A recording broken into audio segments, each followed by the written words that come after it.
Marco Castellano had loved his wife for 12 years. He had buried her for 10.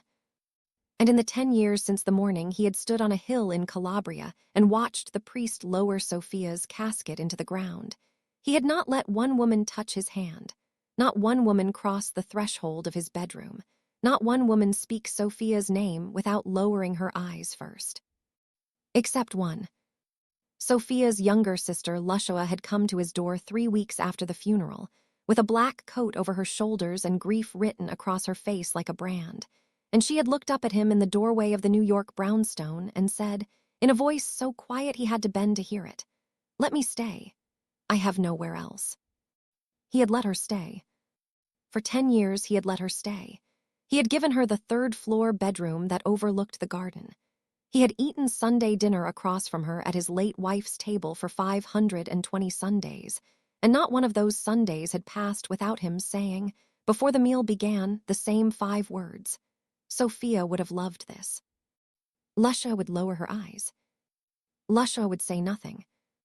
For 10 years, Marco Castellano, Don of the East River, the man who had buried 2 wars and his own father and a wife he had loved past speech, believed that the soft, watchful woman in his late wife's chair was Sofia's blood.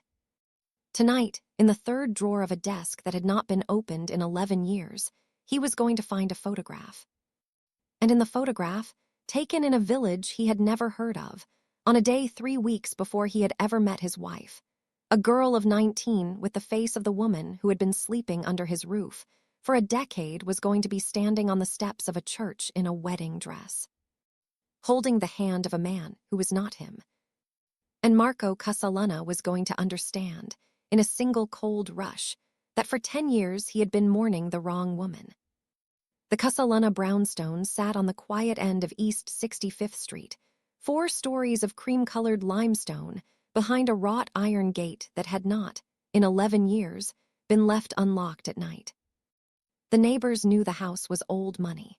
They did not know that the man who lived behind those windows had been the youngest Don in New York history when his father was killed, that he controlled 3 of the East River piers and a chain of restaurants from the Bronx down to Battery Park, that the soft-spoken woman who walked his dog every morning was the only person on the eastern seaboard he would have died to protect.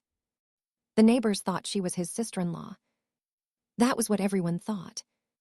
It was what Marco himself had thought, for 10 years, with the unshakable certainty of a man who had loved a woman so completely that he had never thought to look closely at her sister. Tonight, the brownstone glowed. The first floor had been opened for a dinner of 20 capos and consiglieri, an old judge, a senator's son, 2 bishops who did not ask where the wine came from.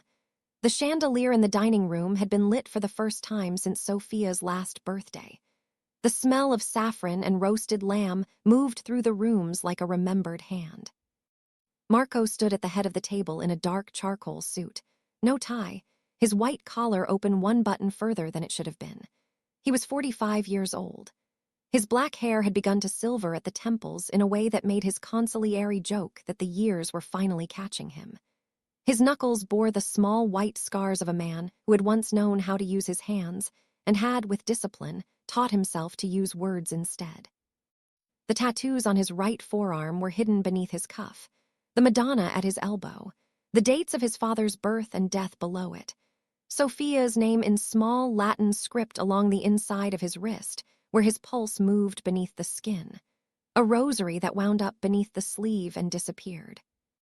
And on the inside of his left forearm, beneath the cuff he had not unbuttoned in front of another human being in 11 years, a single line of poetry, Italian, Pavaz. Verlamata I avraichaiwaka. Death will come, and it will have your eyes. He had put it there the week of the funeral. He had not looked at it since. Luscia came down the staircase at 7 minutes past 8. She was 29 years old. She wore a long-sleeved black silk dress that fell past her knees, plain at the throat, no jewelry except the small gold cross at her collarbone that she had been wearing the night she came to his door 10 years ago. Her dark brown hair was pinned back from her face. Her brown eyes were the color of late autumn, the same brown, everyone always said, as her older sister's. The same brown, but not. The shape was not Sofia's. The angle of the cheekbone was not Sofia's. The mouth, the small, careful, almost never smiling mouth, was not Sofia's at all. Marco had never noticed. A man does not notice the geometry of a face he has trained himself, every day for 10 years, not to look at directly. She paused on the bottom step. He did not turn. He was speaking with the senator's son near the fireplace, but he felt her come into the room the way a man feels the temperature drop. He always did. He had told himself, for 10 years, that this was simply the long-trained vigilance of a man in his profession. He had told himself that he would feel any movement in any room he was in. He had told himself many things in 10 years. He turned. "Lushua," he said. She crossed the room to him with the soft, even step she had carried since the day she arrived. She moved like a woman who had spent her childhood being told not to take up space. "Marco," her voice was quiet. It was always quiet. "The kitchen says the second course is delayed, the lamb. Tell them 10 more minutes is fine. They wanted you to know. You told me, it's fine." She nodded. She did not move. He looked down at her. For a moment so brief he would later try, and fail to remember whether it had really happened, something passed between them in the warm gold light of the foyer. A small held breath, a flicker of attention. The soft, unspoken something that had been moving between them for 10 years, in the corners of rooms, across his late wife's table, in the silences that filled the small hours of the morning when he came home from work and found her still up, reading by the fire, pretending she had not been waiting. He had told himself, for 10 years, that he had imagined it. He cleared his throat. "You look well tonight," he said. She lowered her eyes. "Thank you." She did not say Sofia would have loved this dinner. She had stopped saying that years ago, and he had not noticed when. She no longer set Sofia's place at Sunday dinner. She no longer brought him Sofia's photograph on the anniversary of the death. She had stopped, slowly, over a decade, performing the role of Sofia's grieving sister. And he had not noticed. The dinner went the way these dinners always went. The lamb came out. The wine was poured. Old men told old jokes, and the senator's son told a new one badly, and Marco's consigliere, Tomasa, 68 years old, with hands like roots and a memory that forgot nothing, sat at his right hand and watched the room the way he had watched rooms for 40 years. Lushua sat at the foot of the table. She did not eat much. She refilled the bishop's wine glasses and made small, gracious conversation with the senator's son, and Marco, watching her without watching her, the way he had been watching her for 10 years, saw something he had never let himself see before. She was performing. She had been performing all night. She had been performing, he understood with a slow, cold certainty, for years. The careful gestures, the lowered eyes, the soft voice that never rose above a certain pitch. The way she touched her gold cross when anyone asked her about her childhood. The way she always changed the subject when the conversation turned to Calabria. Sofia had loved Calabria. Sofia had spoken of it constantly. Lushua had not, in 10 years, told him a single specific thing about the village where she and her sister were supposed to have grown up. He had decided, in the first year, that it was grief. He had decided wrongly. A memory came to him then, unbidden, a Sofia memory, when he had not visited in years, a morning in their first summer of marriage. He had come downstairs early and found her at the small writing desk in the corner of the bedroom, her dark hair loose, a half-finished letter under her hand. She had startled when she saw him. She had folded the letter quickly. He had asked her, half teasing, who she wrote to so often. "My sister," she had said, and her voice had been careful in a way he had not understood at the time. "Only my sister. Don't read them, Marco. They are silly. They are the kind of things only women say to each other." He had laughed. He had kissed her forehead. He had never, in 12 years of marriage and 10 years of grief, opened a single one of them. The letters were in the drawer. Hundreds of them. He set down his wine glass. Across the table, Tommaso's eyes flicked to him. The consigliere did not speak. He did not need to. They had worked together for 22 years, and Tommaso had read Marco's face the way other men read newspapers, since Marco was a young man with bloody knuckles and a dead father, and a kingdom he had not yet learned how to hold. Tommaso saw the question form in Marco's face. And Tommaso, slowly, almost imperceptibly, looked away. Marco felt the hair on his arms rise. Tommaso had known something for a long time. The dinner ended at 11. The guests left in their black cars, one by one, and the house went quiet in the way it always did after these dinners, the staff moving softly through the rooms, gathering glasses, dousing candles. Lucia disappeared up the staircase to the 3rd floor without saying goodnight. Marco stood alone in the foyer for a long minute. Then he went into his study and closed the door. The study was the room Sofia had decorated for him 11 years ago, in the months before she got sick.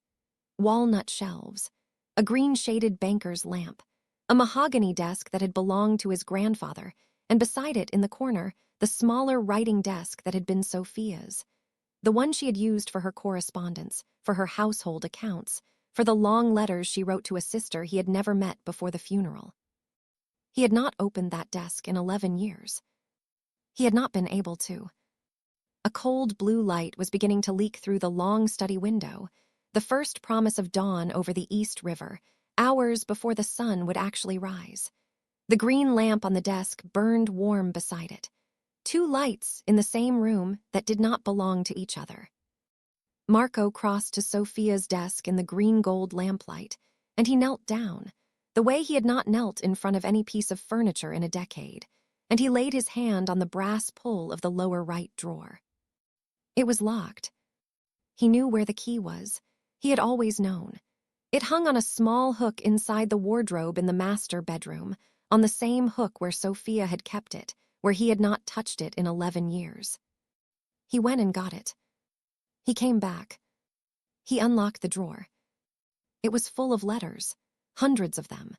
Cream-colored envelopes tied in faded blue ribbon, in handwriting he did not recognize, addressed to Sofia in a careful Italian script that had not been written in this country.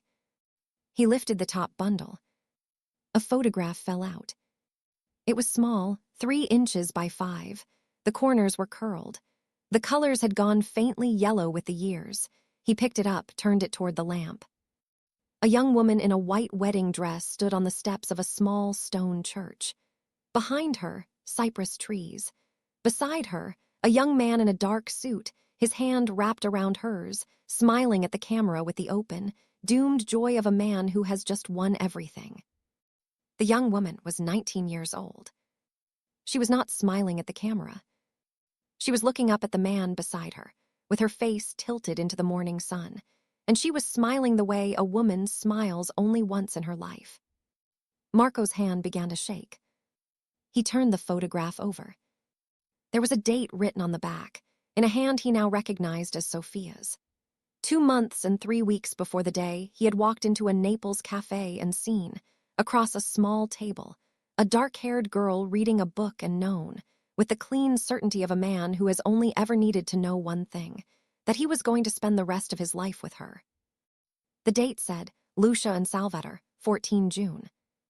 Marco read it 3 times. He read it until the letters stopped meaning anything. Then he looked at the face of the bride on the steps of the church, and the face was Lucia's. Not Sofia's. Lucia's.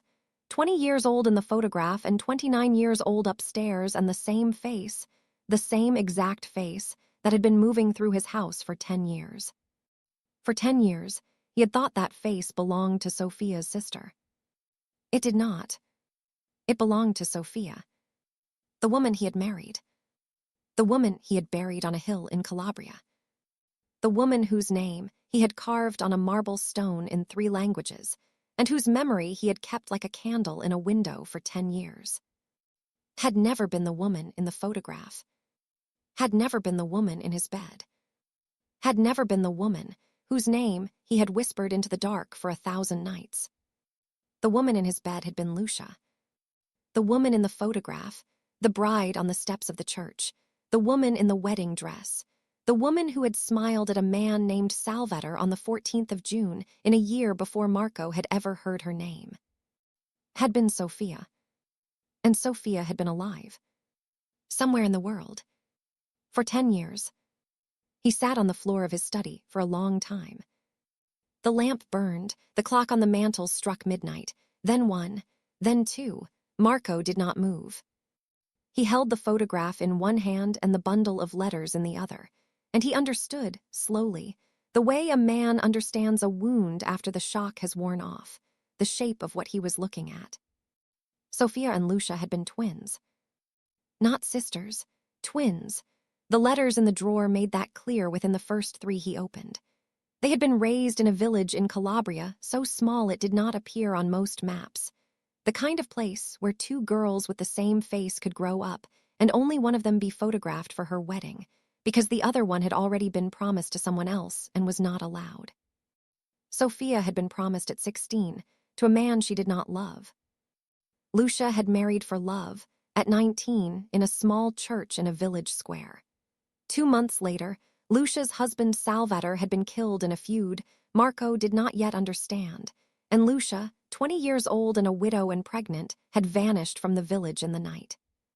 3 weeks after that, Sofia had walked into a cafe in Naples carrying her sister's identification papers, her sister's name, and her sister's grief, and she had sat down across from a young Don from New York and let him fall in love with her. Marco read the letters twice. He understood, by the second pass, that Sofia had loved him. Sofia had loved him real and hard and for the rest of her life. She had written to her sister every week for 12 years, in handwriting that grew progressively warmer and more wretched, and in every letter she had said the same thing in different ways. I do not deserve him. I am not the woman he thinks I married. He calls me by your name and I answer to it because I cannot bear to lose him. Forgive me, Lucia. Forgive me. Forgive me. He understood, by the third pass, what had happened the morning Sofia died. She had not died in her sleep. The official story had been a heart condition. The real story was in the last letter Sofia had ever written. It was unsent. It was unfinished. It was dated the morning she died, and it began, Lucia, he is in the city. He found me. I do not have much time. The handwriting in the last lines was not careful anymore.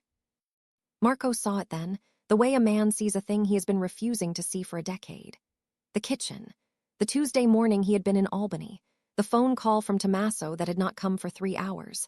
A heart condition, Don Marco. There was nothing anyone could have done. The closed casket.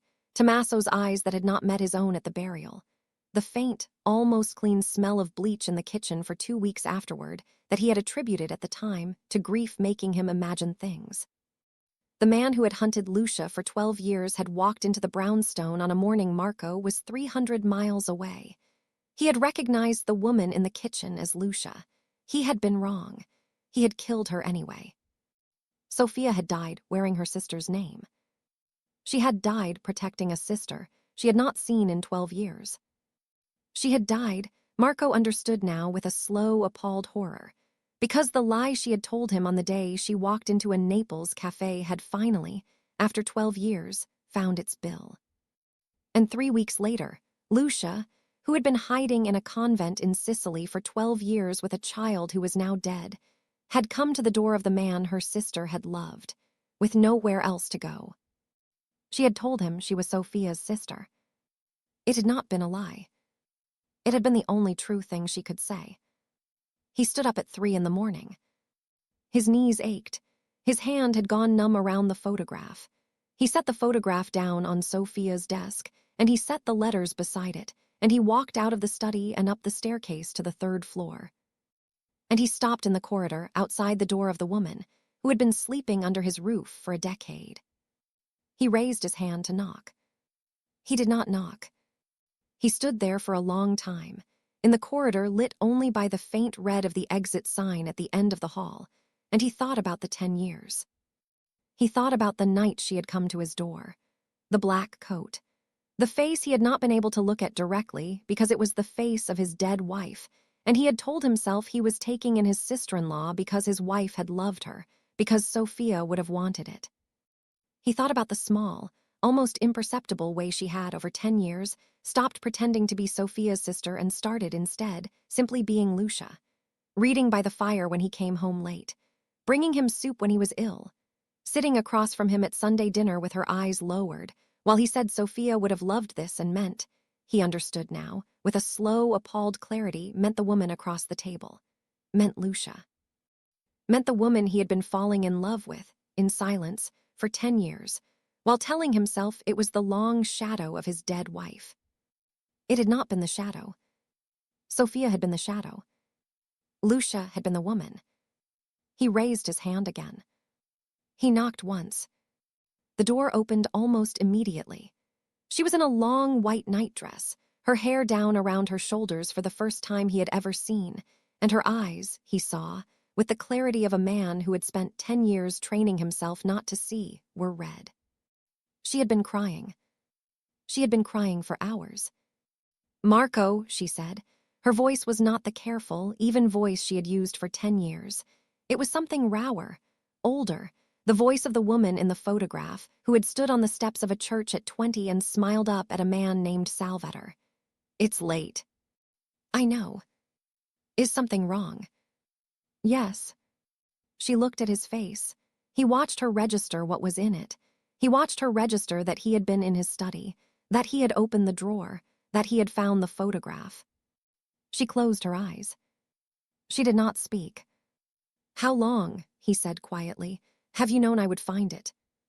"Since the night I arrived." 10 years. 10 years. "You let me look for it." "I left the key on the hook." "Lucia." It was the first time he had said her name. Her real name, the name he understood now had always been her name in 10 years. He had been saying it the whole time. He had been saying it without knowing what it meant. It came out of his mouth now like a word in a language he had only just learned. She opened her eyes. "I never lied to you," she said. "About anything except who I was. Everything else, every Sunday dinner, every letter you read at this table, every time you came home and I was reading by the fire, every one of those things was true. I was Lucia. I am Lucia. I have been Lucia in your house for 10 years, and I never once pretended to be her in anything that mattered. You let me grieve the wrong woman. I let you grieve my sister, whom you loved, whose grief I had no right to take from you, whose name you needed to keep saying because it was the only thing that kept her real for you. And the right woman, whose grief was that." She looked at him. Her eyes were the brown of late autumn. "Mine," she said. The corridor was very still. Somewhere in the house, a clock was ticking. Somewhere on the East River, a horn sounded across the water. Marco stood in the doorway of a room he had not crossed the threshold of in 10 years, and he looked down at the woman who was not his wife's sister, who had never been his wife's sister, who had been living one floor above him for a decade with a secret that had been quietly destroying both of them every single day. "Why?" he said. "Because I had nowhere else to go. Because the man who killed my husband had killed my sister too, and my child was already in the ground, and I came to your door with a black coat and the face of the only woman you had ever loved, and I told you I was her sister because I had to tell you something, and that was the only thing I could say that would let me stay. And after what? After the first year, after the second, after every year I sat across from you at that table and called you the wrong name." She was quiet for a long time. "Because I fell in love with you," she said, "almost from the night I arrived, and the only way to stay near you was to be her sister, and the only way to be her sister was to never tell you the truth. And every year I told myself I would tell you, and every year I understood that I would not, because the truth would take you from me. The truth would take her from you. And I had taken enough from you, Marco. I had taken her name. I had taken her chair. I would not also take you. You took me anyway. I know. 10 years. I know." She was crying again now, very quietly, the way a woman cries who has been crying alone for a long time. He raised his hand. He laid it very carefully against her cheek. The first time he had touched her face in 10 years. Possibly, he understood with a slow, terrible clarity, the first time he had touched her face on purpose ever. "I have a tattoo," he said. She blinked. I have a tattoo, he said, on the inside of my left forearm. I put it there the week of the funeral. I have not looked at it since. I have not unbuttoned that cuff in front of a living person in 11 years. He turned his wrist over. He unbuttoned the cuff with his free hand. He drew it back. A single line of small Italian script. Vers la mort y avrai tuaque. He watched her read it. He watched her recognize it. Pavese, the poem written by a man for a woman he had loved after she was gone. The line that meant, when I die, the eyes I see will be yours. She looked up at him. Marco, she whispered. I have spent 11 years, he said, carrying a line of poetry on my arm that I put there for a woman whose face I cannot, when I am honest with myself, remember anymore. Can you understand what I am telling you? Yes. For 10 years, he said, I have been writing it for the wrong woman. I have been mourning the wrong woman. I have been coming home to the wrong woman. I have been sitting at the table across from the right woman and calling her the wrong name. Marco. Lucia. She closed her eyes. He laid his forehead against hers, the way he had not laid his forehead against any living thing in 11 years. I am going to take that down off the wall in the dining room tomorrow, he said. The portrait of your sister, we will move it to the chapel. We will light a candle in front of it every Sunday. She will not be forgotten. She will not be hidden. She will be exactly what she was, the woman I loved before I knew you, the woman who saved you, the woman whose name you wore for 12 years so that you could live. And me. You, he said, are going to take her chair, with your own name on it. She did not answer. She turned her face into his palm and wept, for a long time. In a way he understood she had not let herself weep in 10 years, and he stood in the corridor of his own house holding the face of the woman he had been quietly, ruinously in love with for a decade. And he understood, finally, what the line on his wrist had really meant. He had been right about the poem. When he died, the eyes he saw would be hers. He had only been wrong, for 11 years, about which woman the eyes belonged to. She tried to leave at dawn. He found her on the second-floor landing. She was carrying a small leather suitcase that he recognized, the one she had arrived with 10 years ago on the night of the black coat. It had sat on the top shelf of her wardrobe for a decade, untouched. She had taken it down in the hours before sunrise, while he had been asleep on the couch in his study with the photograph still in his hand. She wore a gray traveling coat. Her hair was pinned up. Her gold cross was at her throat. She froze when she saw him. Lucia. Marco, please don't. You were going to leave. Yes. Without saying anything.